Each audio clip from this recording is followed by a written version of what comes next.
तो क्या वो इश्क था? क्योंकि कभी जो नज़रें मेरा रास्ता देखा करती थी, मुझे ही देखकर जीती मरती थी, आज वही नज़रें किसी और की नज़रों में देखकर प्यार का इजहार कर रही हैं। तो क्या वो इश्क था? क्योंकि कभी जो जिस्म मेरी बाहों में आने को तरसता था, मेरे ज़रा से डांट देने पर उसकी आंखों से बादल सा बरसता था, आज वही जिस्म किसी और की बाहों में है और आज भी मैं उसे भूला नहीं हूँ, क्योंकि आज भी वो चेहरा मेरी निगाहों में है। तो क्या वो इश्क था? क्योंकि कभी तुम मुझ में अपनी बाहें डालकर मेरी बाइक की पिछली सीट पर बैठा करती थी, मेरे कंधे पर तुम्हारा सर होता था और तेज़ हवाएं तुम्हारी जुल्फ़ों को छूकर गुजरती थी, पर न जाने क्यों आज हवाओं की बजाय तुमने अपना रुख मोड़ लिया। तो क्या वो इश्क था?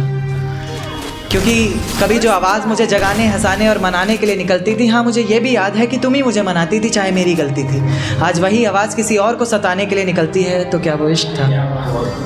क्योंकि कभी जिन पलकों का सवेरा तब तक नहीं होता था जब तक वो हमारा दीदार न करती थी, कहीं उसकी ज़रा सी नादानियों से तंग आकर मैं उसे छोड़ ना दूँ, इस बात को लेकर हर पल डरती थी। आज उसकी हर सुबह की वजह सूरज की कुछ किरणें और किसी और शख्स का चेहरा बन गया है। तो क्या वो इश्क था? तेरे ऑनलाइन होने पर भी, तेरे जवाब ना देने पर ये समझ कि मैं पल पल मर रहा था, कहीं तो किसी और की तो नहीं होने जा रही थी, इस बात को लेकर हर पल डर रहा था। आंखें आंसू बहा रही थी और मैं दिल को बहलाने का काम कर रहा था, ये इश्क ही तो था।